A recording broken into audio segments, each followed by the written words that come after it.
बहुत सावधानी से कथा सुनिएगा और अपने चित्त में उतारिए। भाग्यशाली व्यक्ति का प्रथम लक्षण है कि भोजन के साथ में भूख हो।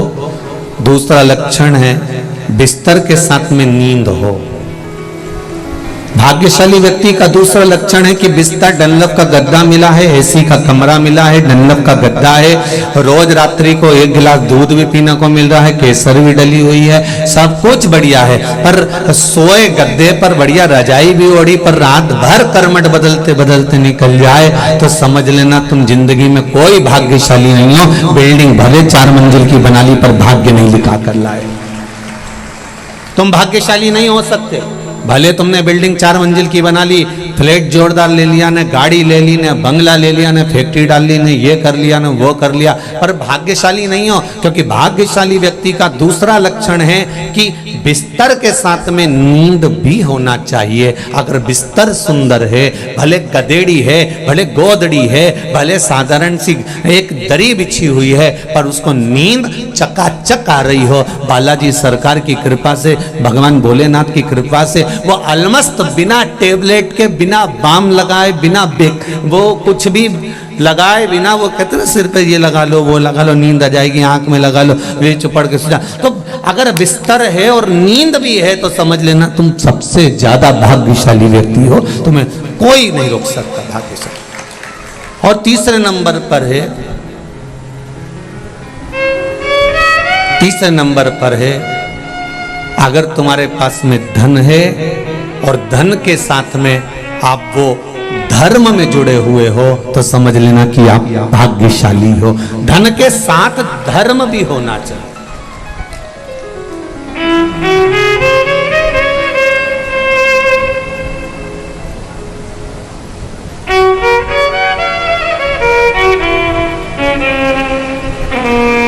अरे कोड़ी कोड़ी माया जोड़ी,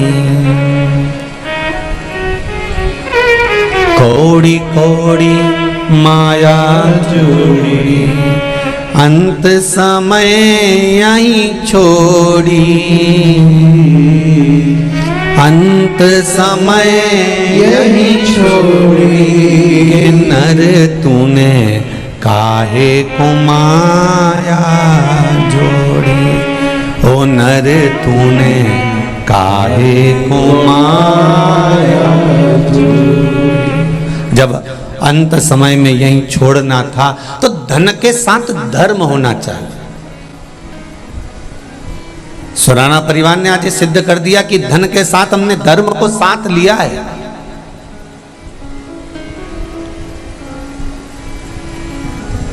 भजन, कीर्तन, स्मरण, मंत्र जाप, नाम जाप, हम ये नहीं कहते कि तुम राम जपो कि कृष्ण जपो कि शिव जपो कि तुम ये जपो, तुम्हारी मर्जी पड़े उसको जपो। यहाँ तो सनातन धर्म में तो बफेट लगा हुआ है, तुम्हारी मर्जी पड़े, 33 कोटि देवताएं, तुम्हारा मन पड़े जिसको जपो। राम जपना हो राम, कृष्ण जपना हो कृष्ण, शिव जपना हो शिव, ऋषभ जपना हो ऋषभ, बालाजी जपना हो बालाजी, देवी जपना हो देवी, तुम्हारी मर्जी पड़े जो जपो, पर अपने दिल से जपना, हृदय से जपना, मन से जपना।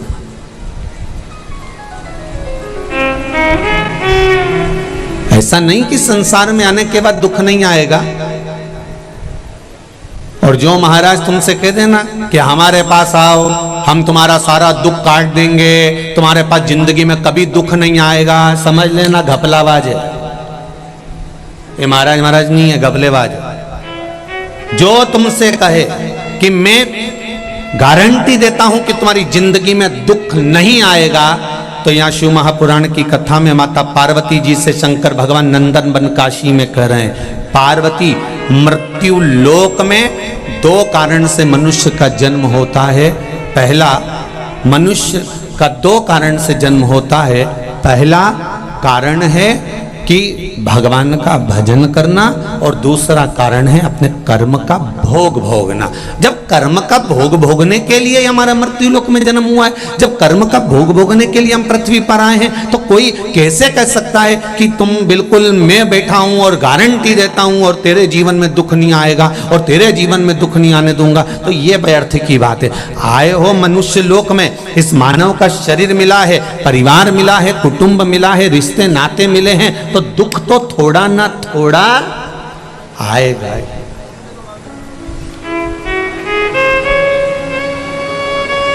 थोड़ा ना थोड़ा तो प्राप्त होगा, दुख थोड़ा ना थोड़ा तो मिलेगा, ये निश्चित है।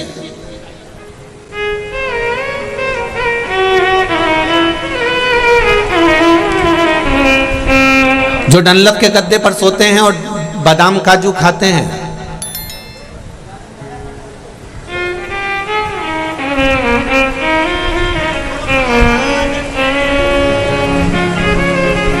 जिंदगी भर ब्रांडेड कपड़े पहनने वाले भी आखिरी में कफन बिना ब्रांड का जाता है।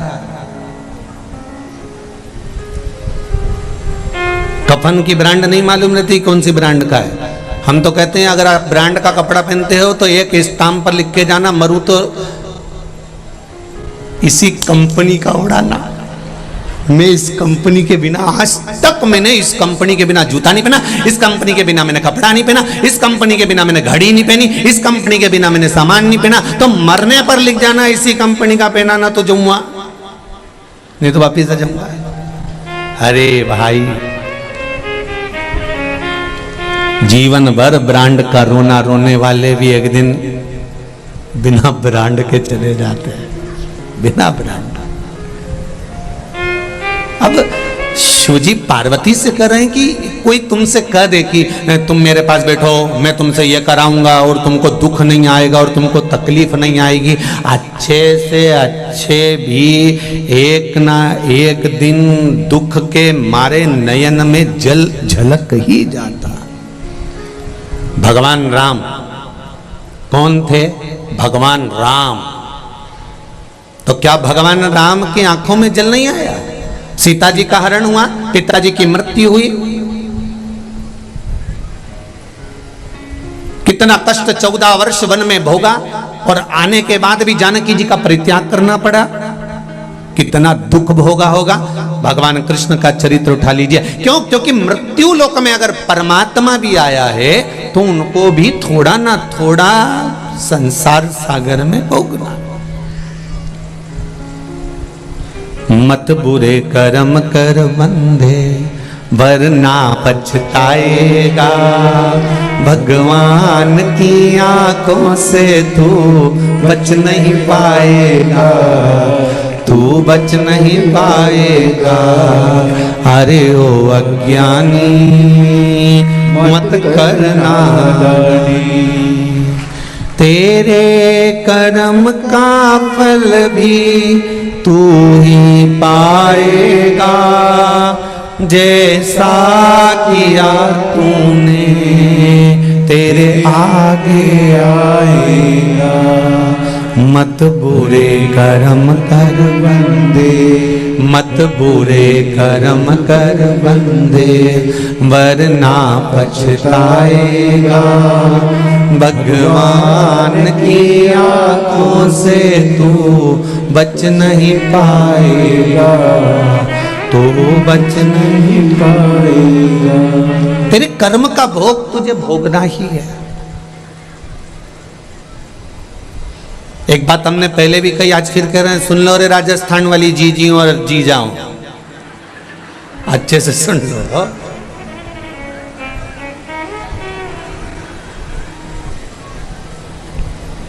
बहुत ध्यान से सुनिए। भगवान से नहीं डरना, मत डरो। परमात्मा से नहीं डरना, मत डरो। वेद और पुराण से नहीं डरना, बिल्कुल मत डरो। धर्म और शास्त्र से नहीं डरना, बिल्कुल मत डरो। माता पिता से नहीं डरना, बिल्कुल मत डरो। घर के बड़ों से नहीं डरना, बिल्कुल मत डरो। संत महात्मा जोगी सन्यासी मुनि तपस्वी से नहीं डरना, बिल्कुल मत डरो। तुम किसी से मत डरो, पर शिव महापुराण की कथा कहती है कि अपने कर्म से जरूर डरना, क्योंकि कर्म का भोग तो परमात्मा को भोगना पड़ता है।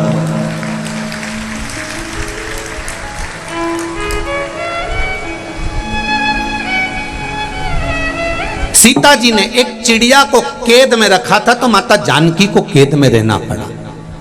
राम जी ने छुपकर बाण मारा था उस बाली को, तो कृष्ण अवतार में बाली ने छुपकर बाण मारा था भगवान कृष्ण के चरण में। कर्म का भोग तो भोगना है।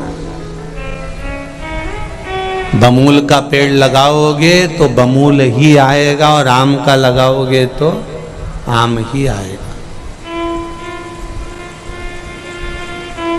हाँ, अभी अभी थोड़ा सा जो नर्सरी है ना, नई नई नर्सरी में ऐसा हो रहा है कि बमूल के पेड़ में भी आम पैदा कर दे रहा है। ये नई नर्सरी है। तो हमने पूछा ये कैसे हुआ, तो कहा ये बमूल के पेड़ में ऐसा कट लगाया, उसमें आम का पौधा ऐसा फंसा दिया और फंसाने के बाद में उसमें हमने आम पैदा कर दिया। देखो गुरुजी, हमने पूरी कहावत चेंज कर दी कि बमूल के पेड़ में भी हम आम पैदा कर सकते हैं। तो हमने कहा हम भी तो वही कर रहे हैं, कलयुग में शिव युग लिया है और इससे बढ़कर क्या चाहिए। अब तुम बमूल के पेड़ में तुम आम फंसा रहे हो और आम पैदा कर रहे हो, तो हम भी मना नहीं कर रहे। पर हो सकता है कि हमारे पूर्व के कर्मों को, जो बेकार कर्म है, उस कर्मों को हम भगवत भजन के माध्यम से, स्मरण के माध्यम से, मंत्र जाप के माध्यम से, भगवान की भक्ति के माध्यम से, भगवान की सेवा के माध्यम से हमारे कर्म को काट कर हम अच्छा कर सकते हैं।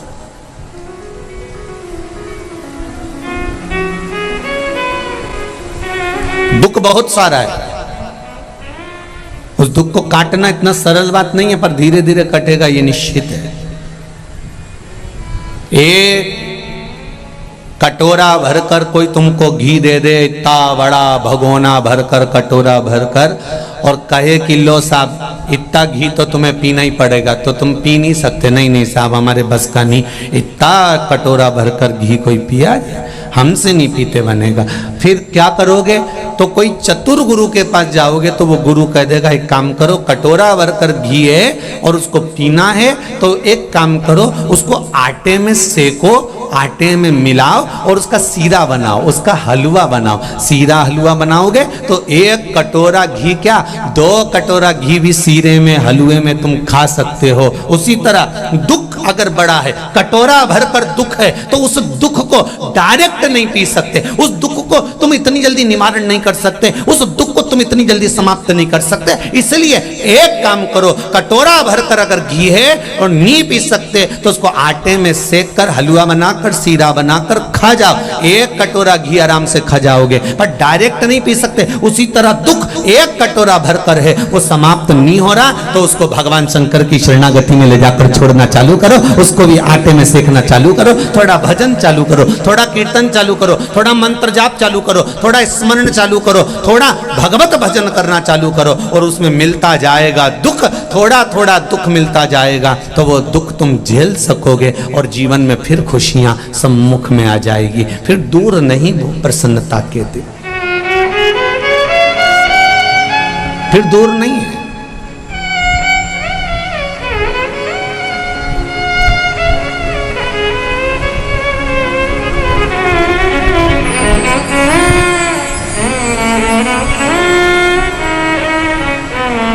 आज हमारे सुदाना जी के बच्चे दोनों कह रहे थे, गुरुजी हमारा परिवार घना प्रसन्न है इस कथा से। हमने कहा परिवार का सबसे बड़ा लक्षण यही होता है कि जब परिवार का एक व्यक्ति अच्छा काम करे तो पूरे परिवार के चेहरे पर प्रसन्नता होना चाहिए, यही परिवार का लक्षण है।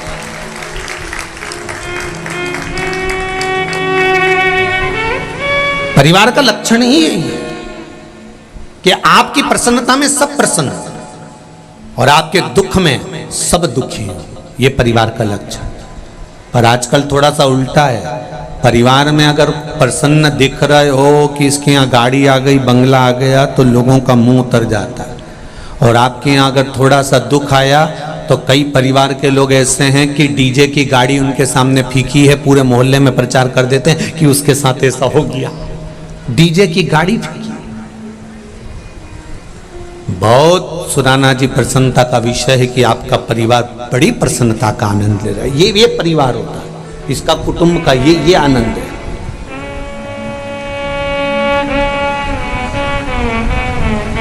ये सुख है।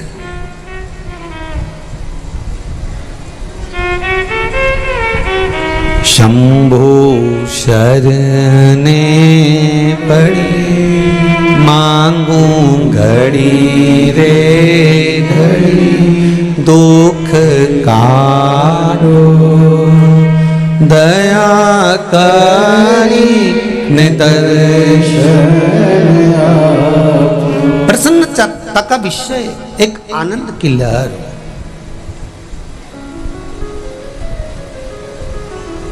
जितने लोग कथा में बैठे हैं बालाजी सरकार के इस धाम में, जितने लोग टीवी पर सुन रहे हैं आस्था चैनल पर, जितने फेसबुक यूट्यूब पर सुन रहे हैं, दिल से बाबा को याद करना, दिल से, और दिल से कहना बाबा पितृपक्ष की कथा, श्री हनुमत शिव महापुराण की कथा सुन रहे हैं।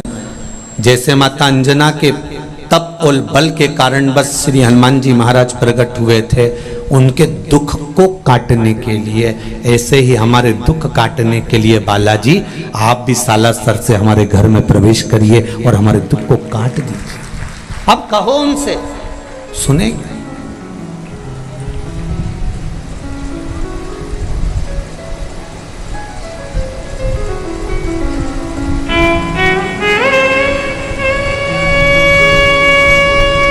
दुख भारी हो कट सकता है,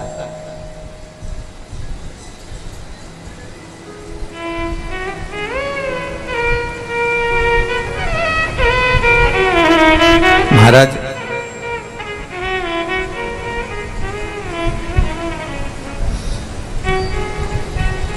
कलयुग में अमीर भी रोता है और गरीब भी रोता है।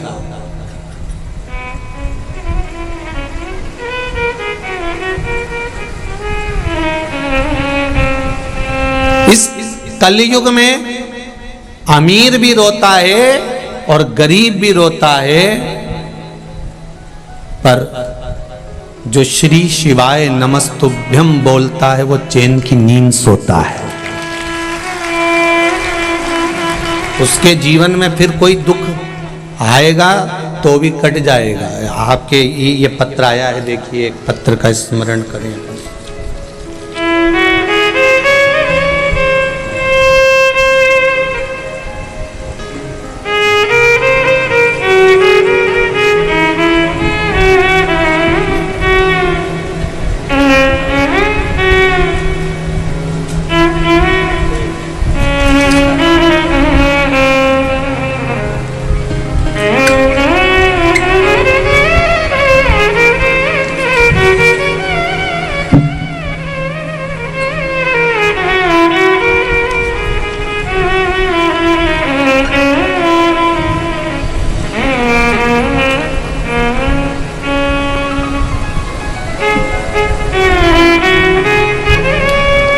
चार सेक्टर पटेल नगर फरीदाबाद से आई हूँ।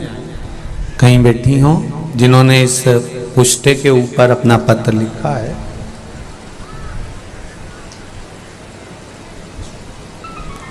कहीं बैठी हो तो हाथ हिलाइएगा। जिन्होंने इस, आप ही हैं, दोनों हाथ हिला दो। श्री शिवाय नमस्तुभ्यम। 4 सेक्टर पटेल नगर फरीदाबाद से आई हूँ। मेरा बेटे का छठ पूजन के दिन अंदर से पेट की आंत फट गई थी। आईसीयू में भर्ती करा गया। डॉक्टर ने 24 घंटे में ऑपरेशन के लिए बोला था। जब से बहुत परेशान थे। फिर आस्था चैनल पर कथा आ रही थी तो किसी रिश्तेदार ने बता दिया और हमने वो सुनी।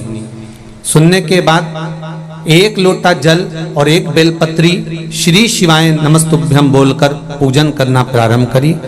उसके बाद से मेरा बेटा महादेव की कृपा से सलामत है। मेरा नाम आशा है और मेरे बेटे का नाम अजय है। शिव जी की कृपा से ऑपरेशन भी टल गया और मेरा बेटा ठीक होकर वापिस आ गया। ये शिव है, ये शंकर है। अब ठीक है बाबू, ठीक है। श्री शिवाय नमस्तुभ्यम। बैठिए। हर हर महादेव। एक पत्र और है।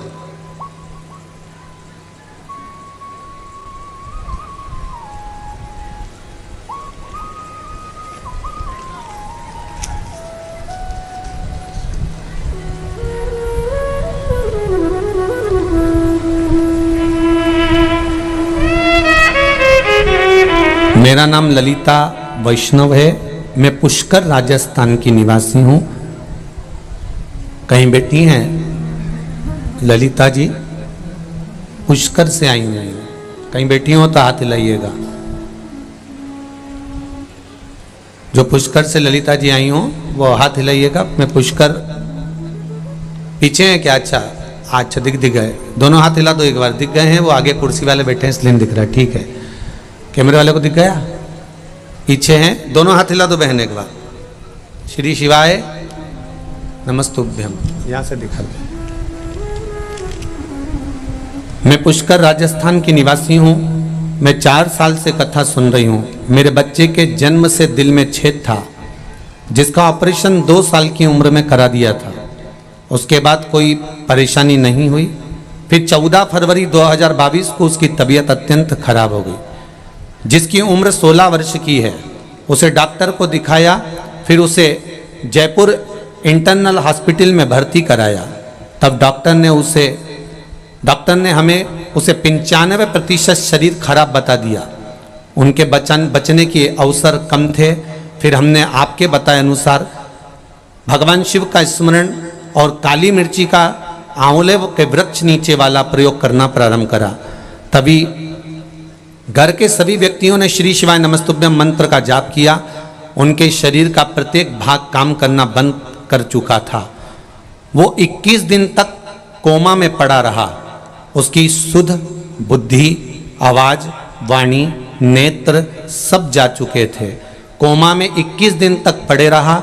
जैसे जैसे हमने मंत्र का जाप किया, चढ़ाया हुआ जल लाकर उसके शरीर पर लगाना प्रारंभ किया, उसके स्वास्थ्य में सुधार आना शुरू हुआ। 22वें दिन ही दोपहर के बाद उसे होश आना शुरू हो गया। डॉक्टरों के लिए एक चमत्कार था। डॉक्टरों ने कहा था इतने दिन के बाद अगर कोई वापिस जाता है तो केवल बॉडी जाती है, पर ये जीवित वापिस अच्छा होकर जा रहा है। ये शिव की कृपा हुई है। बहुत बहुत साधुवाद बाबा का। गुरुदेव के चरण स्मरण और बाबा की बड़ी कृपा हुई। मेरा पूरा परिवार प्रणाम करने के लिए आया है। श्री शिवाय नमस्तुभ्यम। बैठिए। हर हर। कर्म की गति बड़ी विचित्र है। ये निश्चित है कि मृत्यु लोक में आकर हमको भोगना ही पड़ेगा। संसार सागर में आकर हमें भोगना ही है।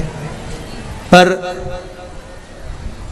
जो कर्म का भोग है वो भोगे मना नहीं, पर भगवत भजन कर कर उस कर्म के भोग को हल्का कर दिया जाए। पुंजिका स्थला जो अप्सरा थी, एक ऋषि का श्राप लग गया, संत का श्राप लग गया। अगर किसी से प्रेम करोगी, स्नेह करोगी तो तुम्हारा चेहरा बंदर का हो जाएगा। गौतम ऋषि के आश्रम में रही और गौतम बाबा ने उनका कन्यादान करा। उनका नाम अंजना हुआ। राजा केसरी के साथ में मंगल विवाह हो गया, पर संतान का सुख नहीं था।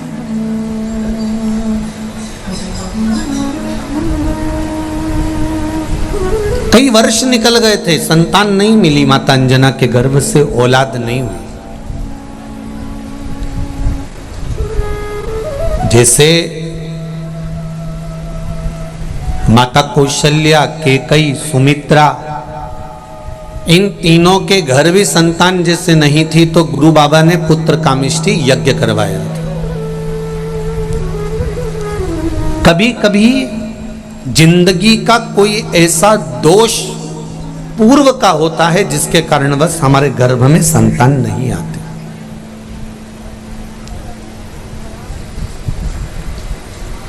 और हमें किसी को दोष नहीं देना चाहिए इसके लिए। कई माताएं कह देती हैं हमारा संतान नहीं हो रही है, गर्भ नहीं ठहर रहा है। हो सकता है किसी ने मेरा गर्भ बांध दिया हो सकता है किसी ने मेरे ऊपर बंधन कर दिया हो। ये हमें दूसरे पर दोष नहीं देना कि गर्भ का बंधन कर दिया होगा या गर्भ बांध दिया होगा या किसी ने बंधन कर दिया होगा। नहीं नहीं नहीं नहीं। जाको राखे साइया मार सके ना को।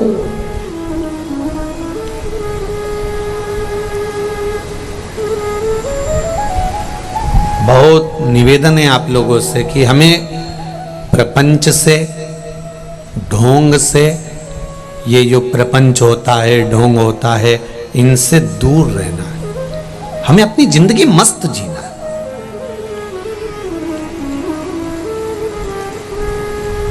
कई लोग कहते हैं इन्होंने बंधन कर दिया होगा, इन्होंने ऐसा कर दिया होगा, किसी ने विद्या कर दी होगी। अगर विद्या करने वाले होते ढेर सारे तो सबसे पहले वो मोदी पे ही करते, या फिर अंबानी पे करते, या टाटा बिरला पर करते। उनके पास ज्यादा है, अपने पास तो है ही क्या जो विद्या करने वाला अपने पे करेगा। बोलो री जी सही है कि गलत है? अगर कहीं का विद्या करने वाला होता और इतना बड़ा बड़ा विद्या करने वाला, इतना छू मंतर करने वाला होता, तो जो बड़े बड़े पद पर बैठे हैं उन पर कर उनको नीचे नहीं ले आता। नहीं, जिसको राम रखे उसे कोई नहीं चखे। जिसको राम रखता है ना उसको कोई नहीं चखता। दुनिया में किसी की सामर्थ्यता नहीं कि कोई किसी का बुरा कर दे। हमारे कर्म हमको बुरा करवा देते हैं। कई लोग कहते हैं मेरे परिवार वालों ने प्रॉपर्टी रख ली।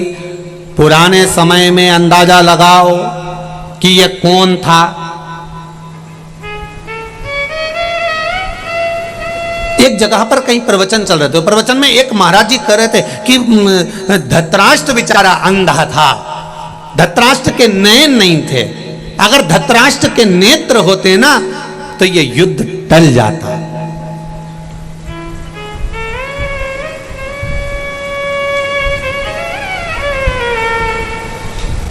अच्छा हुआ नेत्र नहीं थे, होते तो क्या करता। जब नहीं थे तो भीम को गले लगाया और उसको चूर चूर कर दिया। जरा विचार करिए। एक बच्चा तालाब के किनारे पर बैठा हुआ था, उसका पांव बेकार थे दोनों, उसका हाथ बेकार था। गांव के बच्चे आए, दौड़ दौड़ के तालाब में कूद गए, स्नान करा, तैरने लगे। तैर के बाहर आए, वहीं से पार्वती और भगवान शंकर जा रहे थे। पार्वती जी ने उस बच्चे को देखा, शिव जी से कहा कितना सुंदर बच्चा है, पर इसके पांव कैसे हो गए प्रभु? आप इतने दयालु हो, करुणा सागर हो, कृपा करने वाले हो, कम से कम इस बच्चे के पांव तो अच्छे कर दो और इसका हाथ अच्छा कर दो। सब अच्छे हैं तो इसको भी अच्छा कर दो। शंकर भगवान ने कहा विधान लिखने वाले ने लिखा है तो सोच समझ कर लिखा होगा, मैं विधान को नहीं बदल सकता। पार्वती कहने लगी तुम मेरे लिए क्या विधान नहीं बदल सकते? शंकर भगवान कहने लगे बदलने को तो बदल दूंगा, पर बाद में मुझसे मत कहना तू। हाँ नहीं कहूंगी, तुम तो बदलो विधान, इस बच्चे के हाथ पैर सही करो। शंकर भगवान ने हाथ उठाया, आशीर्वाद दिया, बच्चे के हाथ पैर ठीक हो गए। वो भी तालाब में कूद गया। जैसे ही तालाब में कूदा, उसने सबसे पहले जो आगे तैर रहा था उसके ऊपर चढ़ गया और उसको नीचे दबाकर उसके प्राणों को हर लिया। फिर दूसरे पे चढ़ गया, उसके पांव को पकड़कर नीचे ले गया, उसके प्राण हर लिए। एक दिन में 15 को मार डाला, दूसरे दिन फिर 10 को मार डाला, तीसरे दिन फिर 25 को मार डाला। पार्वती जब गई उस गांव में हाहाकार मच रहा था, सबके घर धुआं धुआं हो रहा था, सब रो रही थी, सब पुकार रही थी, मां तूने क्या कर दिया? पार्वती मैया तूने क्या कर दिया? हे जगत धात्री दुर्गा भवानी, तूने मेरे पूतों को, मेरे सपूतों को, मेरे बच्चों को मार डाला। मां मेरे बच्चों को बचा लो। सारे घर घर बच्चों के लिए माताएं रो रही थी। तो पार्वती जी ने शिव जी से पूछा ये कैसे हो गया? शंकर भगवान बोले उसके हाथ पैर सही करवाए थे ना।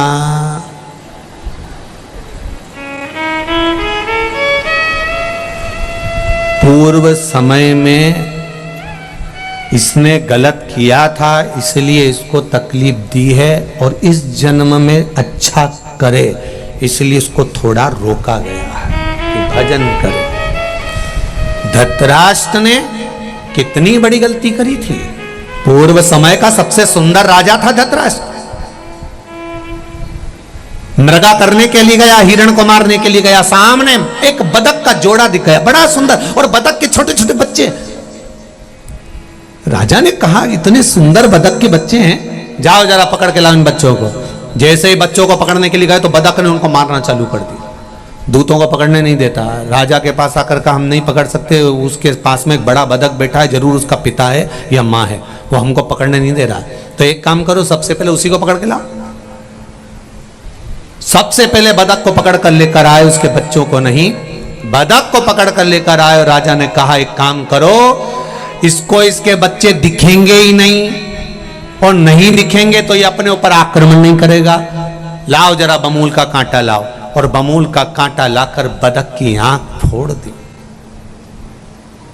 बच्चों की आंख में जल भरा हुआ था, रो रहे थे। बदक के बच्चे जब रो रहे हैं, नैनों में जल भरा है, अश्रु भरा है, हृदय से आंख से रक्त निकल निकल कर वो बदक मर गया। अंत में बद्दुआ दे दी, श्राप दे दिया कि मेरे नेत्र जैसे गए हैं और मेरे बच्चे तूने पकड़कर मसले हैं, तेरे भी नेत्र जाएंगे और तेरे भी बच्चे ऐसे ही मसले जाएंगे। ये कर्म का दंड है, भोगना है।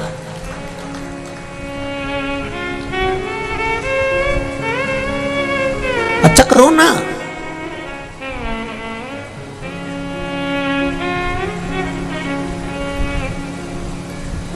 कोई जरूरी नहीं है कि किसी के ऊपर लात रखकर ही ऊपर चढ़ा जाए।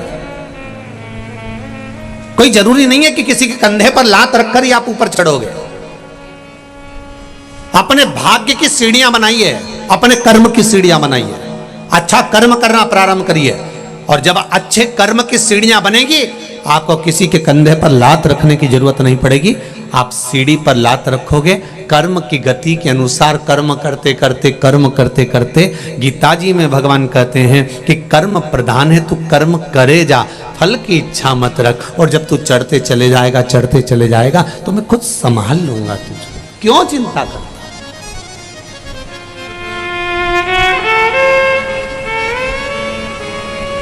जो अनभिज्ञ हैं, जिनमें बुद्धि नहीं, पढ़कर भी जो अनपढ़ हैं, वो ऐसी बात करते हैं कि किसी ने कुछ कर दिया होगा, किसी ने व्यापार बांध दिया होगा, किसी ने यह कर दिया होगा, किसी ने टोना कर दिया होगा, किसी ने टोटका कर दिया होगा। और जब आपके मन में यह भाव आ जाता है, तो इसका फायदा कोई दूसरा उठाता है, इसका लाभ कोई दूसरा उठाता है। फिर वो तुरंत कह देता है ऐसा हुआ है, तुम मेरे पास आओ, यहाँ इतना जमा करो, तुम ऐसा करो, मैं तुमको एक ये दे दूंगा, मैं तुमको बनाकर वो दे दूंगा। और वो कर्म का भोग, कुछ नहीं, सारी समस्या का हल एक लोटा जल। एक पत्र में आया है, एक माता के कान, बच्चे के कान की आवाज चली गई थी, वो बैठी होगी, हम पत्र भी पढ़ नहीं रहे क्योंकि कथा भी लेना। श्रवण शक्ति नहीं थी, डॉक्टर ने कह दिया यह कभी नहीं सुन पाएगा। तब उसने शिव जी पर भरोसा करा, भगवान शंकर पर विश्वास करा, एक लोटा जल और एक बेलपत्री का प्रयोग करना चालू करा। और फिर जिस दिन ऑनलाइन शिवरात्रि की पूजन थी, उस दिन पूजन करी। उस पत्र में लिखा है एक बहन ने, देखिए आप, कि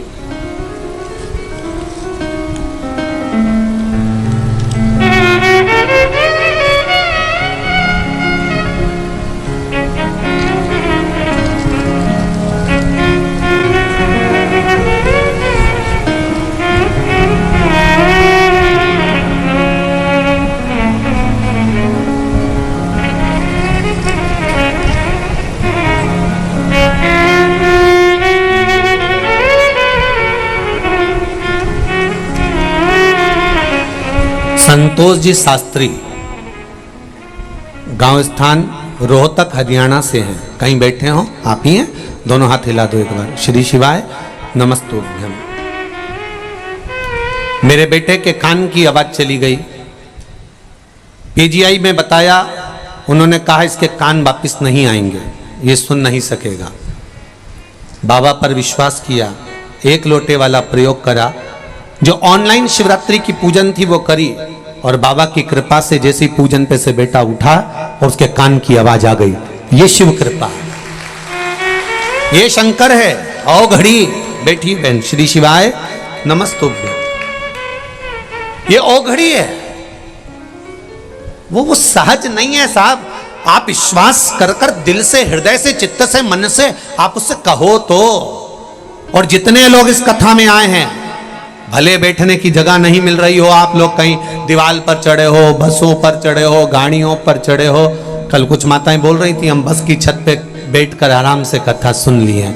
हमने कहा तुम बूढ़ी बूढ़ी माताएं बस की छत पे चढ़ गई आओ। हमने कहा वाह।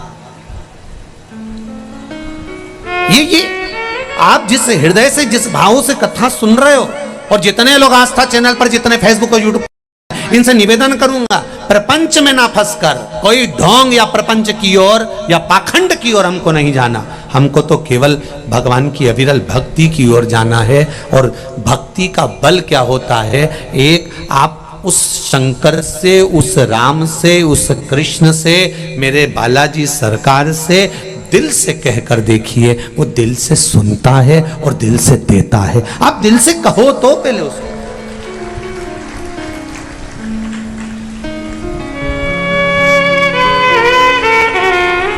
खाने के लिए असली घी चाहिए और हवन के लिए 50 रुपए किलो का घी चाहिए। और भगवान से प्रार्थना कर रही मेरी बहू को छोरा दे दे। भगवान के बता, बाजार गई दुकान पे और क्या क्या पूजन वाला घी दे दो, पूजन वाला। और दुकान वाले भी इतने चतुर की पूजन का घी अलग से रखते हैं, सस्ता, चर्बी का, बेकार, जो किसी काम का नहीं, पूजन वाला घी दे दो। और उन्होंने तुरंत डब्बा उठाया, 1 किलो का डब्बा पकड़ा दिया। कितने का है? 70 रुपए का है। ये 70 रुपए काट।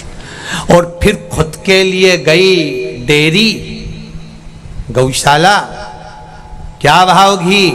500 रुपए किलो। हमारे लिए चाहिए। कोई बात नहीं काकी, 450 दे और ले जा। 1 किलो घी 450 का, 14 दिन रोटी पे चुपड़ चुपड़ के खाई।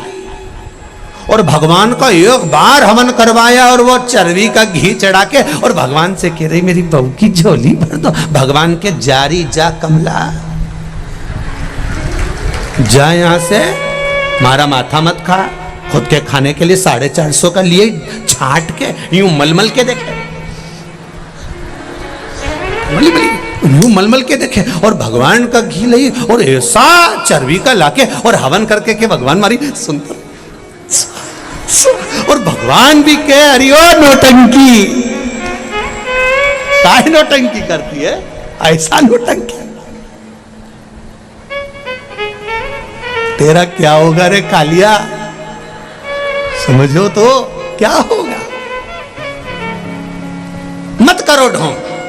हवन नहीं करना मत करो, यज्ञ नहीं करना मत करो, आप दिखावा मत करो। अगर हवन करना है, इतनी सी घी और इतनी सी शक्कर, असली घी जो तुम खाते हो, उसमें से इतना सा भी मिलाकर अगर अग्नि को दोगे तो मेरा यज्ञ नारायण भगवान 1 किलो घी से नहीं, 1 तिलके से प्रसन्न हो जाता है। पर दिल से देना, अच्छा देना, ज्यादा नहीं चाहिए, ज्यादा नहीं चाहिए।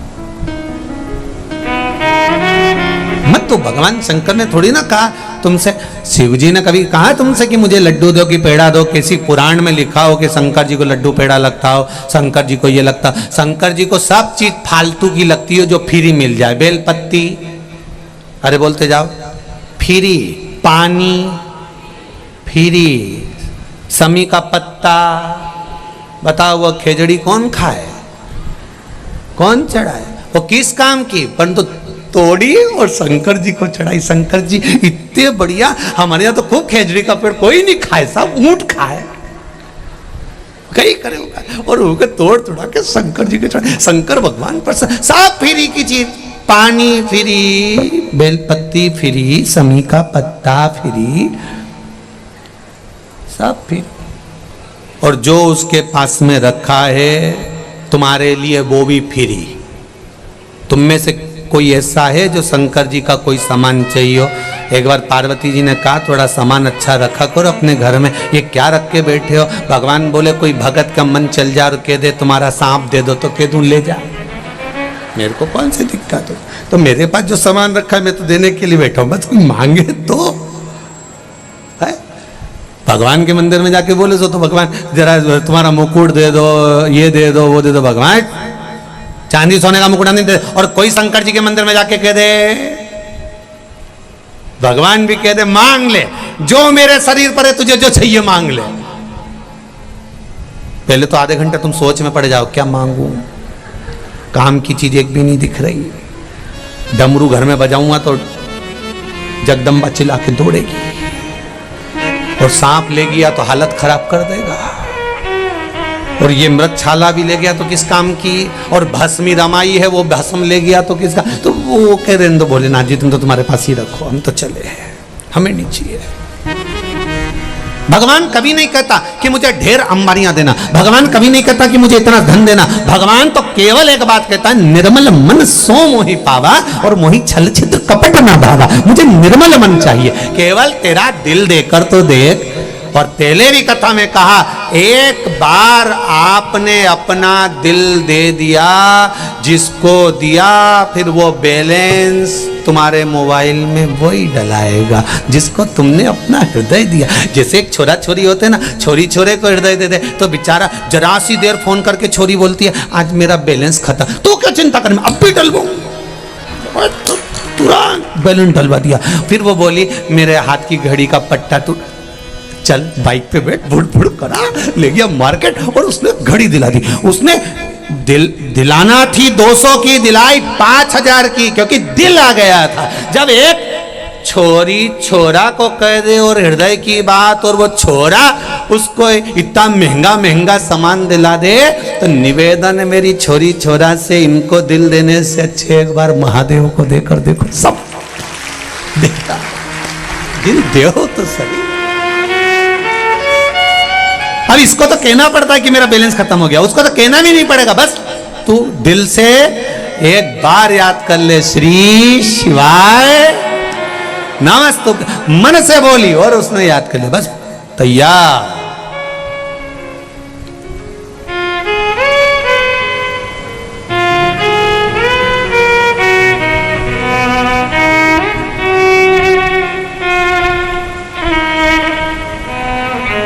अब हृदय से पुकारो तो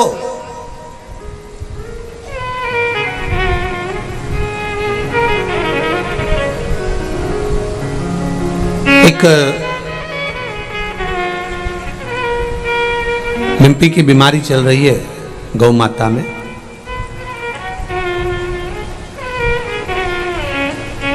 हिंगोली में महाराष्ट्र में किसी ने कहा गुरुजी आप जब सबका इलाज बता सकते हो और समस्या विकट है और गौ माता पर आई है तो आप उसके लिए कुछ नहीं बोलोगे। हमने कहा सारी समस्या का हल,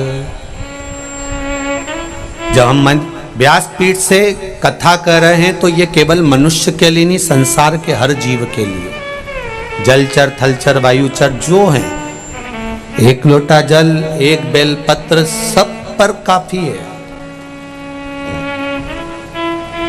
क्या करना चाहिए? क्या गाय को भी बेलपत्र दे देना चाहिए? हमने कहा प्रैक्टिकल करके देखने में क्या जाता है। गुजरात में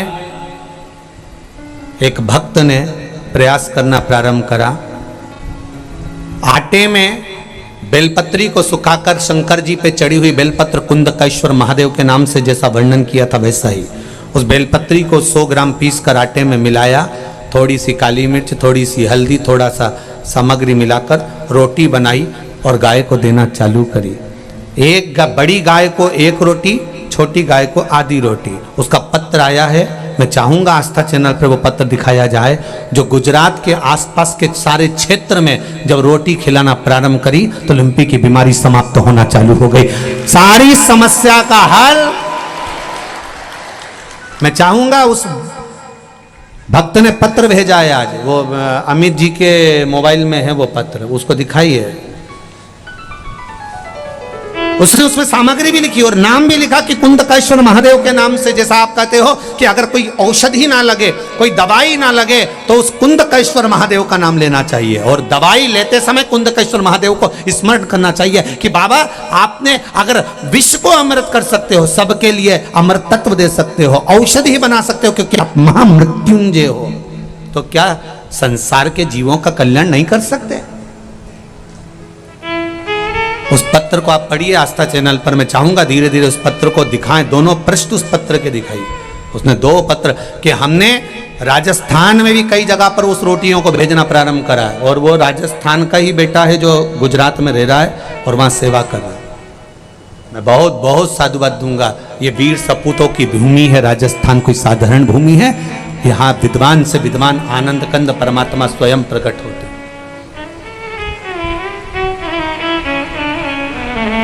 एक बेलपत्र का सुख, एक बेलपत्र का आनंद क्यों नहीं हो सकता? हम थोड़ा बाहर निकलें। मेरी माताएं, मेरे भाई, बहुत सालासर धाम से बहुत कुछ सीखना चाहिए हमें। सालासर धाम से हम जब यहां से जाएं तो ये सीख कर जाएं कि यहां केवल बालाजी आराम से आनंद से बैठे हुए हैं। आप झोली पसार कर मेरे बालाजी सरकार को प्रणाम करते हो, ना कोई बेल ना कोई भभूति, यहां तो केवल बालाजी का दर्शन ही काफी है। केवल नैन मिलते हैं मेरे बालाजी से और वो झोली भरकर भेज देता है। क्या है? केवल बालाजी सरकार, केवल बालाजी सरकार। और मैं पुजारी परिवारों को भी धन्यवाद दूंगा। उनसे कोई भी कुछ कहता है, साहब ये दुख है, वो कहते बालाजी बैठा है, ये तकलीफ है, बालाजी बैठा है, क्यों टेंशन लेते हो, बालाजी बैठा है। सब क्रम में बालाजी है। आज हमने मिट्टू जी आपके ड्राइवर को कह दिया, क्यों रे भैया इस गाड़ी का हॉर्न क्यों नहीं बजे, कि बालाजी है। हमने पूछो, उनसे बोला, हमने कही गाड़ी का हॉर्न क्यों नहीं बजे, कि वो बाढ़ आ गई थी तो तुम्हें गाड़ी चली गई थी तो वो हॉर्न बंद हो गया गुरुजी। हमने कहा ठीक है, तो ये जनता हटती नहीं है। कहा गुरुजी तुम देखो तो सही। और उसने वास्तव में कहीं हॉर्न वारन कहीं नहीं बजाया कि बालाजी का नाम लूं, अभी देखो सब हटे, और नहीं बजाया, पट्टे नहीं बजाया, और के बालाजी है। उतनी देर में तो बाई हट गई, वो निकाल के ले गया। तो विश्वास होना चाहिए इतना प्रबल कि मेरा शंभू, मेरा शंकर, मेरा ठाकुर, मेरा राम, मेरा कृष्ण, मेरा हनुमान, मेरा बालाजी सरकार बैठा है। हनुमान का अवतार कौन सा है? शंकर जी का 11वां अवतार। बालाजी सरकार जो है मेरे शिव के 11वां अवतार है, मेरे शंकर के। भारत मैंने तेरे ही भरोसे, ओ बाबा तेरे ही भरोसे, हवा बिच उड़ती जवानी, बाबा डोर हथो छड़ी नाम कटी जवानी। आप दिल से स्मरण करो, प्रपंच से दूर, ढोंग से दूर, भगवान की भक्ति में जितना डूबोगे उतना सुख मिलेगा। सारी समस्या का हल एक लोटा जल। हम भगवान शंकर के मंदिर क्यों जाएं? क्योंकि यहां शिव महापुराण की कथा कहती है, हम जितने कदम चलकर भगवान के द्वार जाते हैं। आप साधारण प्रैक्टिकल में लीजिए, आपकी बहन के घर शादी, ठीक है जी, समझ लेना जरा। बहन के घर शादी में अगर बहन जाती है तो थोड़ा सा काम, बोलो बोलो बोलो, करती है, फैलारा उठाती है। और बहन के घर शादी में बहन नहीं गई और उसने अपनी बहू को भेज दिया, बहू काम करेगी, वो तो सोफे पे, कुर्सी पे, और आर्डर करेगी, एक्सक्यूज मी एक गिलास पानी ला देंगे क्या? तो छोटा बच्चा भी कह देता, आंटी आप क्यों नहीं चली जाती, तू ला दे ना बेटा। फिर वो लाई। अच्छा एक्सक्यूज मी तो ऐसे बोलते हैं जैसे ये पूरा, ये एक्सक्यूज मी और कहीं काम क्यों नहीं आता है? मालूम पड़े पढ़ा लिखा व्यक्ति खूब पढ़ा और इसके पीछे पड़ जा कुत्ता, और वो कुत्ता के सामने बोल excuse me please please please. कुत्ता सुने प्लीज कि एक्सक्यूज मी। अरे कुत्ता को भगाने के लिए डायरेक्ट करा हट, तब भागेगा। तुम पढ़े लिखे हो, कुत्ता थोड़ी ना पढ़ा लिखा। Excuse me please please don't touch please please excuse me. कुत्ता को क्या मालूम कि तो प्लीज प्लीज करे। कुत्ता को भगाना तो डायरेक्ट बोलना पड़ेगा अपनी गांव खेड़े की भाषा में, हट, तो अब कुत्ता भाग। अब तुम सोचो विचार। अब बहन के घर शादी में बहन गई तो थोड़ा फैलारा उठाएगी, काम करेगी, बोलो सही है कि गलत है, काम संभाल लेगी। और बहन के घर शादी में बहू गई तो वो फैलारा वैलारा नहीं उठाएगी, वो थोड़ा बहुत उठाई तो उठाई, नहीं तो वो तो डेंटिंग पेंटिंग करके बैठी। बस अब तुमने अपनी बहन के घर शादी में अपनी बहू को भेजा था, तो अगली बार वो क्या करेगी, वो भी अपनी बहू को भेजेगी। तुम अगर जाती तो वो भी तुम्हारे घर आती। उसी तरह तुम सालासर बालाजी की कथा में गए हो, शिव महापुराण की कथा में, तो ये पक्का है कि बालाजी और शंकर जी तुम्हारे यहां भी आएंगे जरूर, ये निश्चित है। और तुमने अगर अपनी बहू को भेज दिया तो शंकर भगवान भी कह देंगे हनुमान जी प्रभु यमराज को भेज दे। इसने भी तो अपने रिश्तेदार को भेजा था, उसमें कौन सी दिक्कत वाली बात है, अपन अपने रिश्तेदार भेज दो। और देखो सास आती बहन के घर, बहन आती तो फैलारा उठाती, अगर तुमने अपने रिश्तेदार भेजे तो उसने भी अपने रिश्तेदार भेज दिया। अब भगवान को बुलाते तो भगवान तुम्हारा फैलारा उठा लेता। यमराज कोई फैलारा उठाए, तुम्हें उठाए। यमराज कौन सा फैलारा उठाए?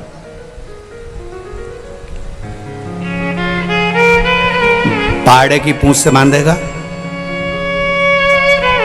एकदम ब्लैक, काला, बड़े दांत, मूछे, जोरदार मुकुट, खूब मुस्कुराएगा, चेहरे पर कुछ नजर नहीं आएगा, केवल दांत वाइट कलर के दिखेंगे। यमराज इतना सुंदर है, एकदम ब्लैक ब्यूटी, इसके सिवाय कुछ, इतना सुंदर। और पाड़ा भी काला, बहुत समझने वाली बात है, बहुत समझने वाली बात।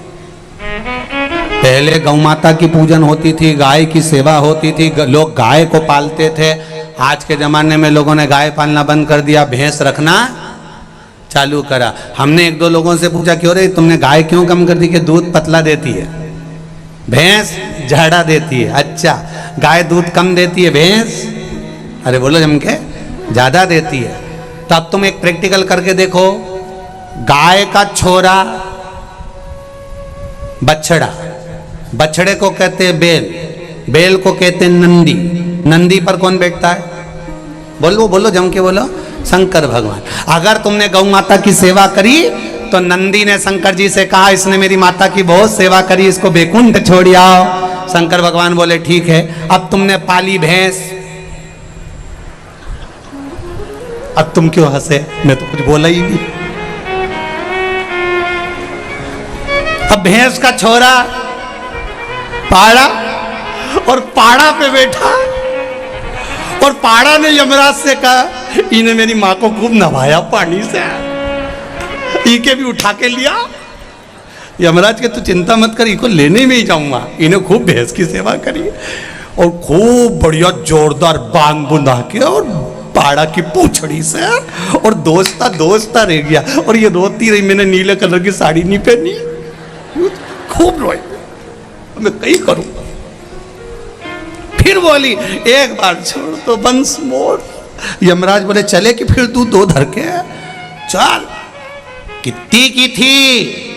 सुराना जी ने कथा कराई सालासर जी में, पहले से सूचना दी थी कि 5 दिन की कथा है, 5 जोड़ी अच्छी अच्छी निकाल ले, और नहीं पहनी तो मैं कहीं करूंगा। गिद्ध दर्शन।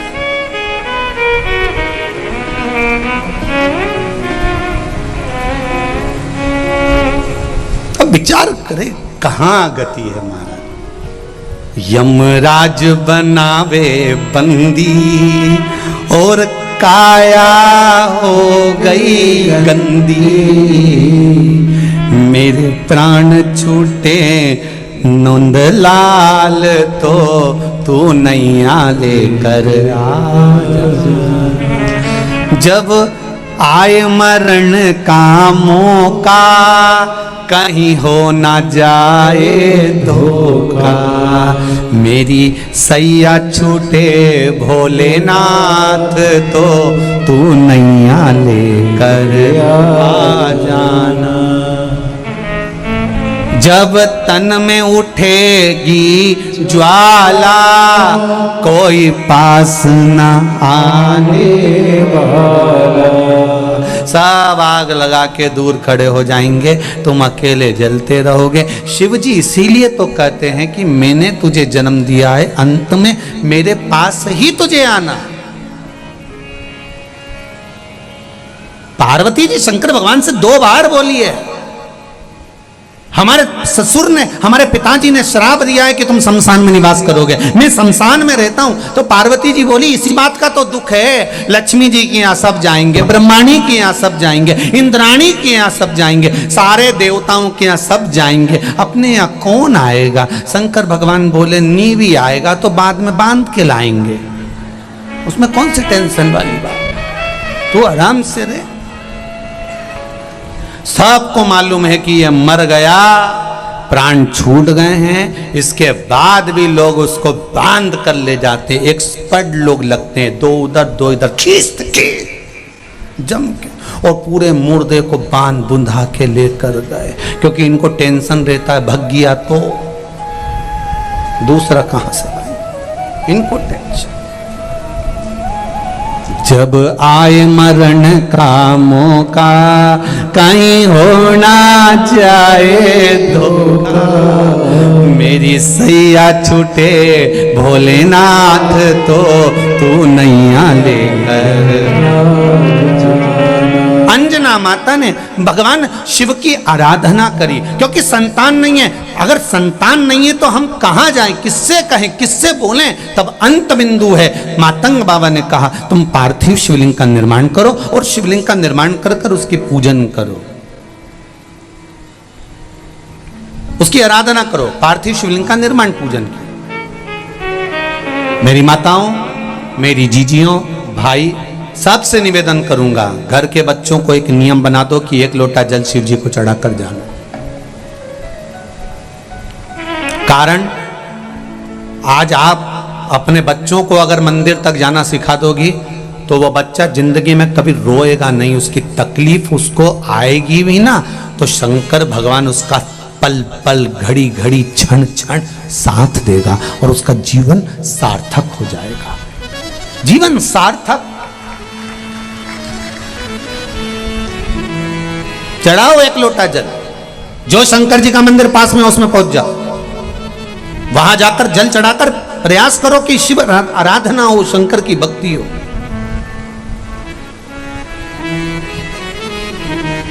हां, अगर ज्यादा दुख है, संकट बहुत भारी है, इतना बड़ा संकट है कि वो निपट ही नहीं रहा, जा ही नहीं रहा, समाप्ति नहीं हो,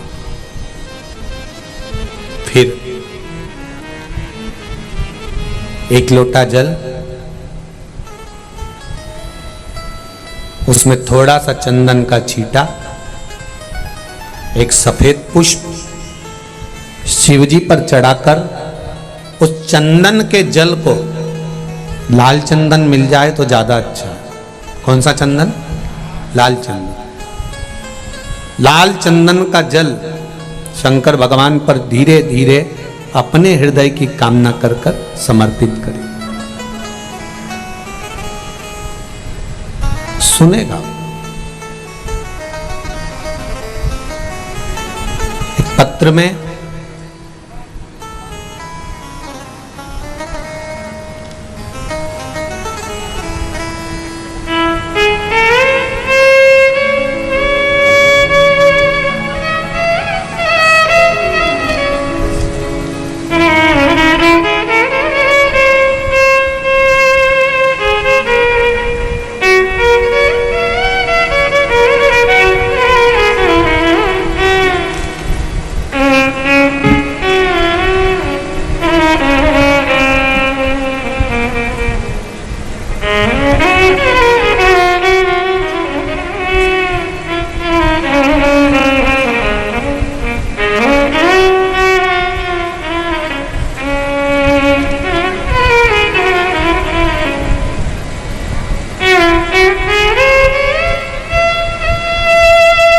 जिला चुरू से, तहसील सरदार शहर के रहने वाली हूँ।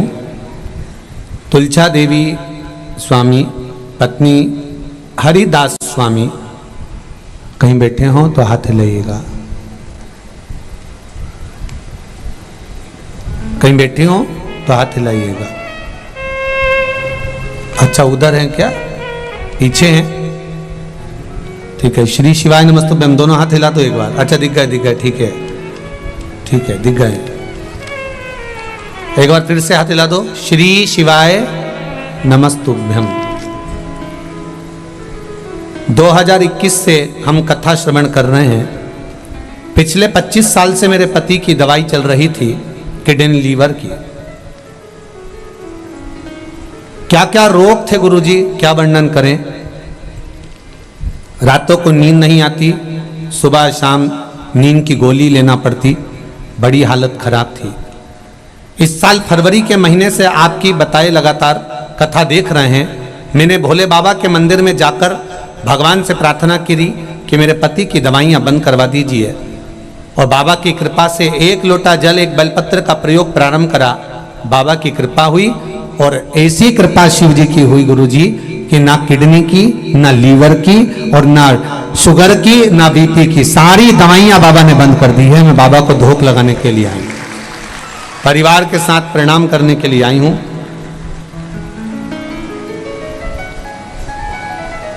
माता जी ने लिखा है, मेरे महादेव ने मेरी परिवार पर इतनी कृपा करी कि अब किसी को कोई बीमारी, यहां तक जुकाम भी नहीं होता। बाबा की ऐसी कृपा है, जहां 24 घंटे डॉक्टर के पास जाना पड़ता था, बाबा ने बचा लिया। बैठिए बहन। श्री शिवाय नमस्तुभ्यं। ये शिव है। शंभु शरणे मांगू घड़ी रे घड़ी, दुख काटो दया करी ने दर्शन आपो। आप दिल से कहो, सुनेगा दिल से।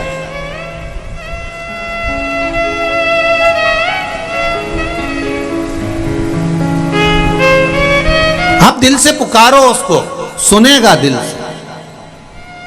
अंजना माता ने मातंग बाबा के कहने पर, गौतम ऋषि के कहने पर शंकर के पार्थिव शिवलिंग का निर्माण पूजन चालू करा।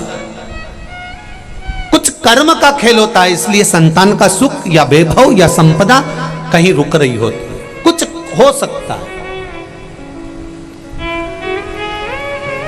अरे भाई, दुख की फाइल अगर मोटी है तो भगवान के चरणों में रोज जाओ, रोज। ऐसा नहीं कि मैं 2 महीने जाऊंगी या 3 महीने जाऊंगी, रोज जाओ। भगवान को भी लगना चाहिए कि रोज आ रही है, प्रतिदिन।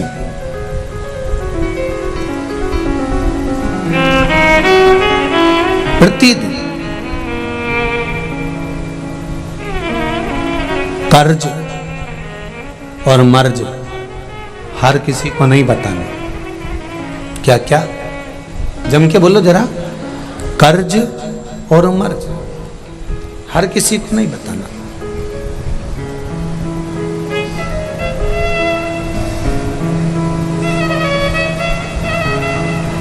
विचार करिए। किसी को बता भी दोगे कि मेरे ऊपर इतना कर्जा है, तो क्या वो चुका देगा?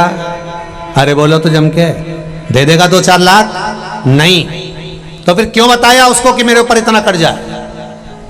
जिसको बताना था उसको बता कर आओ ना कि हे महादेव, मैंने सुना है तेरा नाम कुबेरेश्वर महादेव है, तेरा नाम कुबेर भंडारी है। चोर तुम्हारे मंदिर में चोरी करने के लिए गया और उसके पास में अंधेरा था, उजाला नहीं था। अपने तन के कपड़े को उतारकर त्रिशूल में लपेटकर दिए से आग लगाकर चारों तरफ उजाला कर कर देख रहा था। और मेरे भोलेनाथ, आप प्रसन्न होकर उसको वर दे दिए कि मैं तुझे कुबेर का सिंहासन देता हूं। आज भी कुबेर के सिंहासन पर जो बैठा है वो चोर है।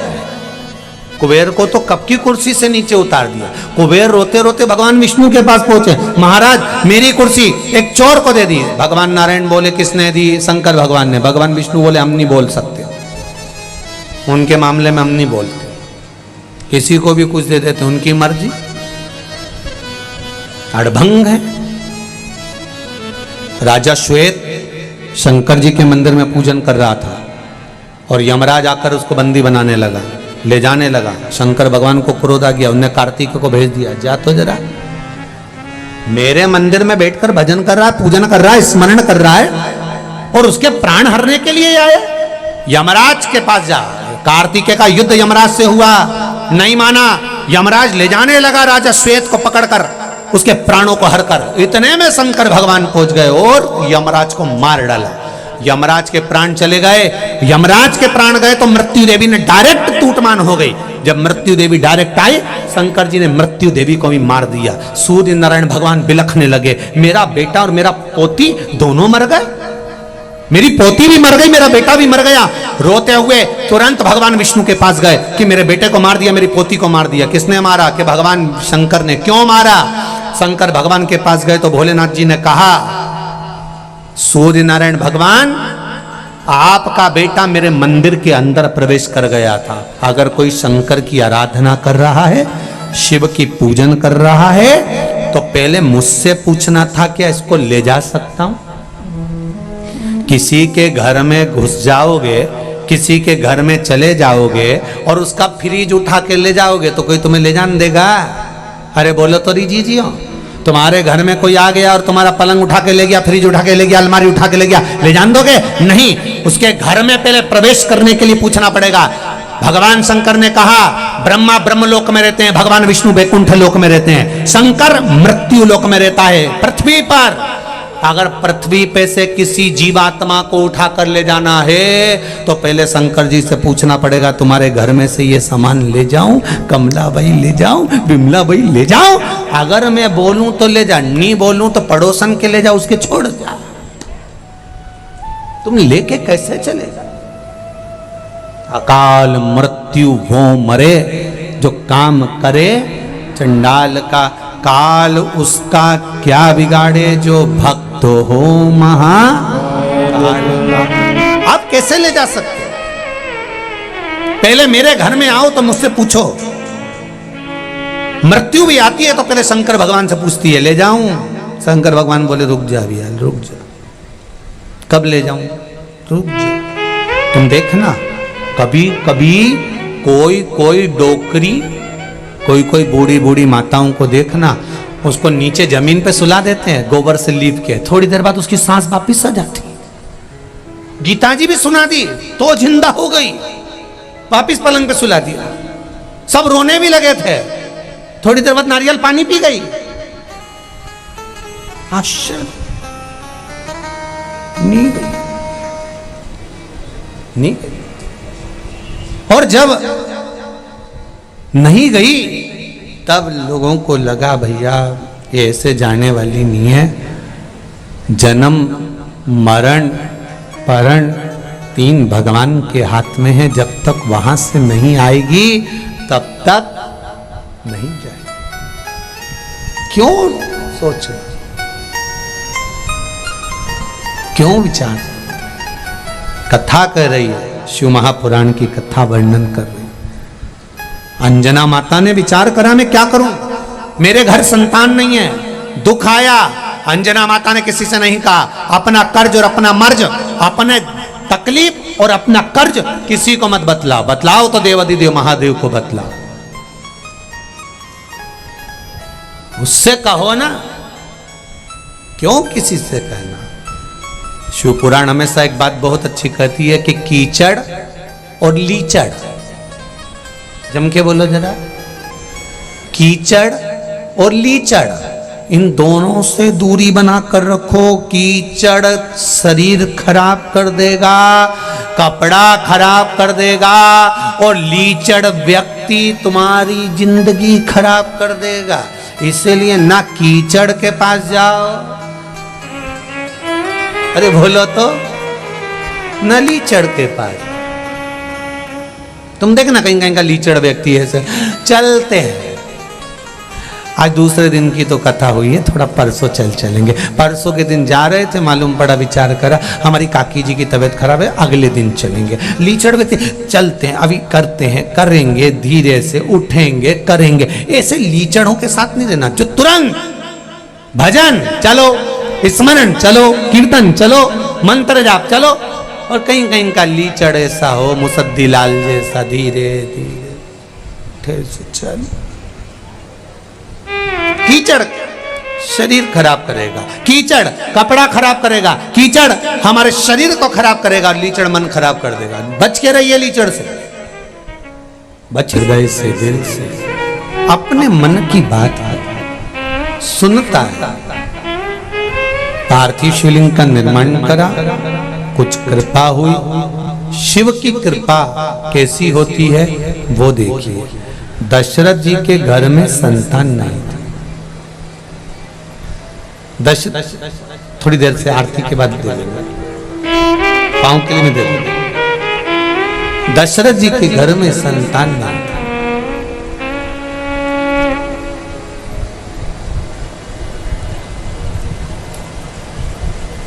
और दशरथ जी के घर में जब संतान नहीं, कुर्सी दे दो ना बाबू, जब दशरथ बाबा के घर संतान नहीं, कुछ कहना है 5 मिनट, तो एक कथा थोड़ी सी लेके फिर आप लोगों को बैठो, आप बैठो, बैठ जाओ।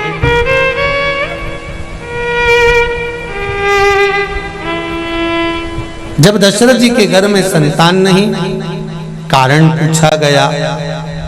गुरुजी ने पुत्र कामेष्ठी यज्ञ करवाने का विचार किया, तो क्या दशरथ बाबा के गुरुदेव यज्ञ नहीं करवा सकते थे? जो उन्होंने श्रृंगी ऋषि को बुलाया और यज्ञ करवाया।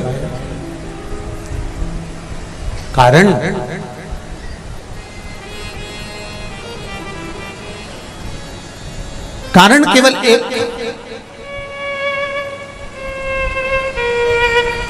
जो दशरथ जी की बेटी थी शांता, जिसके जन्म के पश्चात अवधपुरी में जलवृष्टि नहीं हुई थी।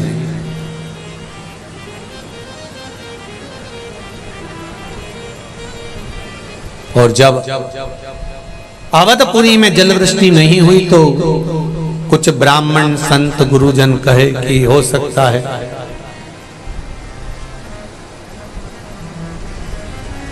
बेटी का जन्म है, ये शांता कुछ ऐसी आई है जिसके कारण बस पानी नहीं गिर रहा होगा।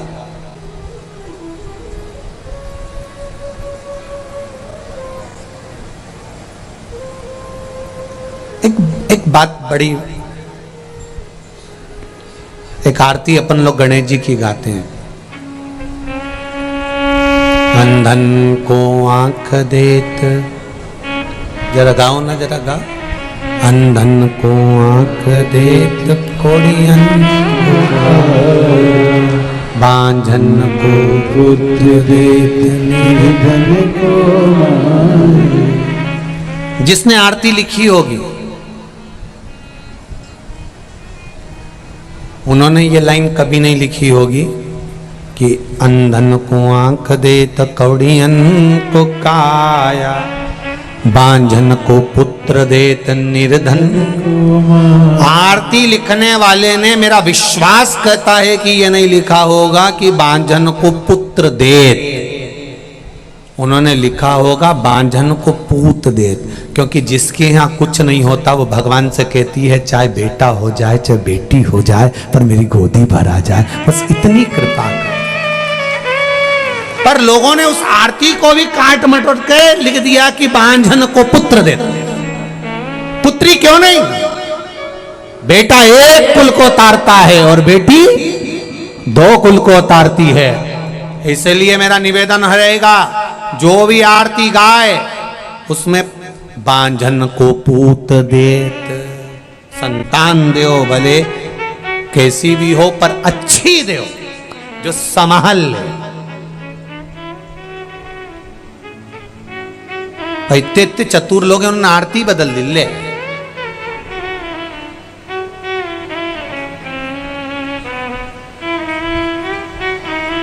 महाराज शांता के जन्म के बाद में जल वृष्टि नहीं, ये विचार करना था कि कोई जरूरी है कि लड़की का जन्म हुआ है, कन्या का जन्म हुआ है, शांता का जन्म हुआ है और जल वृष्टि ना हो। फिर भी दशरथ जी को कहा इस बेटी को पानी के अंदर सरयू जी में एक पेटी बनाओ और उस पेटी में बेटी को सुलाओ और सुलाकर इसको पानी में बहा दो। कौशल्या जी को मालूम पड़ा कि मेरी बेटी को पानी में बहाया जा रहा है। कौशल्या जी ने अपनी बहन को सूचना दे दी। कौशल्या जी की एक बहन थी जिसका नाम था वर्षिणी। क्या नाम था? वर्षिणी। वर्षिणी को सूचना दी तो वर्षिणी ने अपने पति रोमपद को कहा। रोमपद जो अंग देश के राजा थे, उनको कहा कि मेरी बहन के घर में बेटी हुई और बेटी के होने से जल वृष्टि नहीं हो रही है। मेरी बहन कह रही है इस बेटी को सरयू जी में बहा दिया जाएगा, तुम लेकर चले जाओ। अपने घर संतान नहीं, अपन क्यों ना इसको लिया। वर्षिणी और रोमपद पहुंच गए दशरथ जी के यहाँ और शांता को लेकर आ गए। शांता को जिस दिन से लेकर आए इनके नगर में भी पानी गिरना बंद हो गया। बड़े दुखी थे।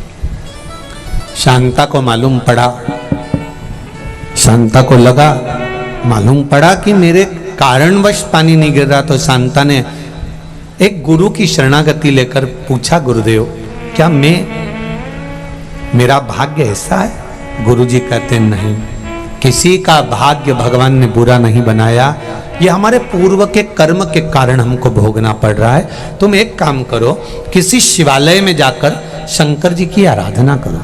शांता ने शंकर जी की आराधना करना चालू करी। इतनी देर में एक संत श्रृंगी ऋषि आ गए और श्रृंगी ऋषि आकर कहे यहाँ पानी क्यों नहीं है? पता नहीं। श्रृंगी ने 3 बार ताली बजाई और ताली बजाते से इंद्र ने जलवृष्टि करना प्रारंभ कर दिया। आज भी शंकर भगवान के मंदिर में 3 बार ताली बजाने का प्रमाण है। बजाते हो आप लोग? शिव जी के मंदिर में 3 बार ताली बजाने का प्रमाण है। क्यों?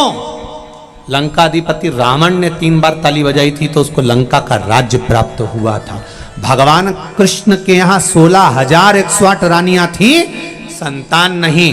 तब एक एक रानी के साथ बैठकर अभिषेक करा, 3 बार ताली का नाद करा तो 1,77,186 भगवान कृष्ण के घर में बच्चे हुए शिव की कृपा से। राम भगवान जब सेतु बांधने की तैयारी कर रहे हैं और सेतु बंद नहीं रहा, तब भगवान राम ने भी 3 बार ताली का नाद कर भगवान शंकर को रिझाया था। तब कहा कि नल नील के हाथ से राम नाम लिखे पत्थर तेराव, राह मिलना प्रारंभ हो गई थी। ये 3 ताली शिवजी के, और केवल 3 ताली आपने ही नहीं, भगवान शंकर ने अमरनाथ की गुफा में बैठकर पार्वती को जब अमर कथा सुनाई तो वहां भी शिवजी ने 3 ताली बजाई तो पक्षी उड़ गए और एक तोते का अंडा कोटर में गिर गया था। उस तोते के अंडे में से तोते का बच्चा बाहर निकल गया था। उस तोते के बच्चे ने अमर कथा सुन ली थी। उस तोते का बच्चे का नाम ही शुकदेव हुआ था। जरा विचार करिए 3 ताली का प्रमाण कितना है जो शिव पूजन में बजाई जाती है। शंकर की आराधना में कहा आपके पास बेलपत्र नहीं है, आपके पास जल नहीं है, आपके पास धतूरा नहीं है, शमी पत्र नहीं है, कुछ चढ़ाने के लिए फूल पंखड़ी नहीं है, कुछ मत दो, शिव मंदिर में जाओ 3 बार ताली का नाद करिए, शंकर प्रसन्न हो, घरदानी भंडारा भर कर ही भेज देगा। आप दिल से कहो तो उसको, चित्त से कहिए, मन से कहिए। महाराज श्रृंगी ऋषि ने ताली का नाद करा, जल वृष्टि हुई। तुरंत रोम पद और वर्षिणी ने विचार करा कि अपनी बेटी के लिए इससे अच्छा वर नहीं मिलेगा। बेटी शांता का विवाह श्रृंगी ऋषि के साथ कर दिया। गुरु जी को यह मालूम था कि बेटी का अपमान अवधपुरी में हुआ है, जिसके घर में गौ माता, बेटी और संत ब्राह्मण का अपमान होता है, उसका वंश नहीं बढ़ता। दशरथ जी के यहाँ का वंश इसलिए नहीं बढ़ रहा। क्या करना चाहिए? तो पुत्र कामेष्ठी यज्ञ करवाना चाहिए। क्या गुरुजी नहीं कर सकते थे? कर सकते थे, पर उन्होंने कहा पुत्र कामेष्ठी यज्ञ करवाने के लिए श्रृंगी ऋषि को बुलाओ। दशरथ जी ने पूछा ये श्रृंगी कौन? तो कहा बस ऋषि हैं, आप उनको बुलाइए। तो श्रृंगी ऋषि ने कहा कि यज्ञ तो करा दूंगा, पर शर्त एक है कि मैं जोड़े से इस यज्ञ में आना चाहता हूं, क्योंकि जब तक शांता का चरण, बेटी का चरण खुद के मायके में वापिस नहीं पड़ता तब तक वंश नहीं बढ़ता, इसलिए मेरी पत्नी का आना जरूरी है। तो कहा मैं जोड़े से आना चाहता हूं, आप जोड़े से। शांता श्रृंगी आए, यज्ञ करवाया, पुत्र कामेष्ठी, खीर तीनों देवियों को दी। शांता का स्मरण हुआ, जो अंजना शिव की आराधना में लगी हुई हैं। जब आ रहे थे तब उनका स्मरण ध्यान में आया, जिस पात्र में सुमित्रा जी ने प्रसाद पाया था उस पात्र को उठाकर फेंका गया। वो दोना फेंका, वही दोने का थोड़ा सा भाग शांता ने लिया, लेकर तुरंत एक स्थान पर रखकर शंकर की आराधना करी। शिव जी ने पवन देव को भेजा, पवन देव उस खीर प्रसाद को लेकर अंजना माता को दे देते हैं और अंजना माता का गर्भ ठहर गया। चैत्र का महीना था, सुंदर आनंद में पूर्णिमा चैत्र की, जिस समय पर श्री हनुमंत महाराज का प्रागट्य हुआ है, आनंद स्थापित हो, आनंद स्थापित। शिव के पुत्र भी हैं, शंकर भगवान का स्वरूप है हनुमान जी। 11वां अवतार पवन देव ने ले जाकर दिया था खीर प्रसाद, इसलिए पवन के पुत्र भी कहलाए। और प्रीति खीर से है, इसलिए राम मेरे राघव जी के सेवक जैसे लक्ष्मण भरत शत्रुघ्न है, वैसे हनुमान कहलाए। वैसे सहज क्या है?